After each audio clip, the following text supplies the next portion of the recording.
to read what is there. There is an infinite lot to see. There is tremendous lot to see in pleasure, as we saw. Oh, yes. And yes.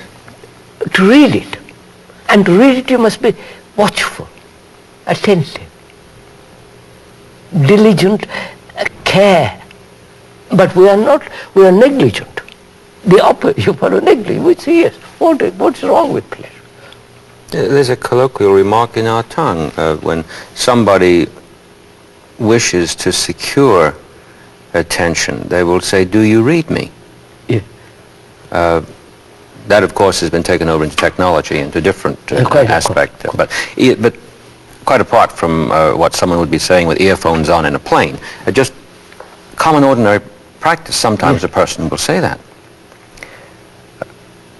So what we have done is really read this whole map. Yes. From the beginning of responsibility, relationship, fear, pleasure, all that we have, just to observe this extraordinary map of our life. And the beauty of it is that we've been moving within the concern for the question of the transformation of man, which is not dependent on knowledge or time, without getting worried about whether we're getting off the track. It is happening naturally. Yes, and that I take it is not a surprise to you, of course, but I'm sure that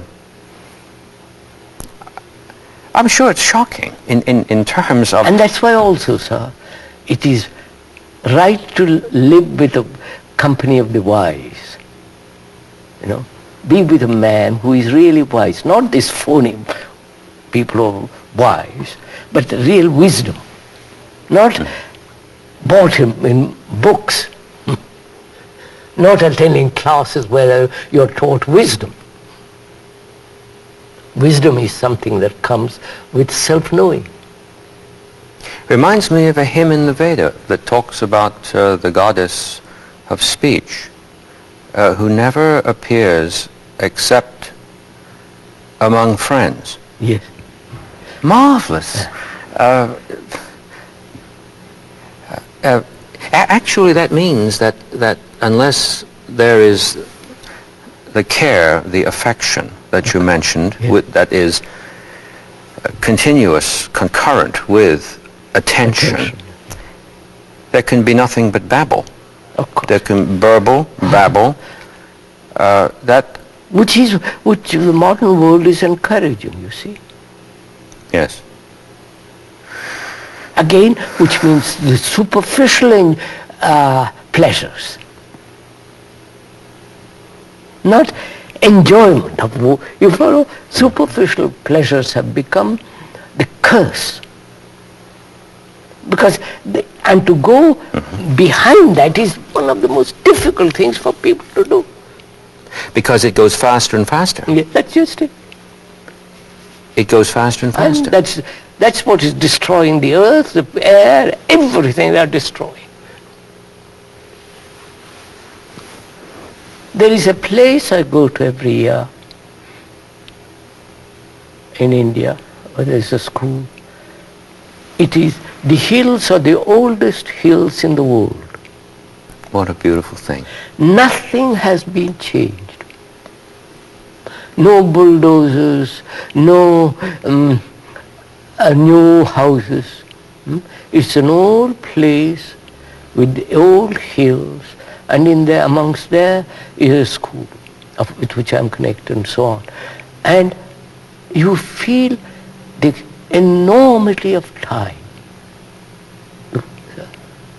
The feeling of absolute non-movement, which is civilization, which is all this circus that's going on. And when you come there, you feel this utter quietness in which time time has not touched it. Time in the sense. And when you leave it and come to civilization, you feel rather lost. The sense of, what is all this about? Why there's so much noise about nothing?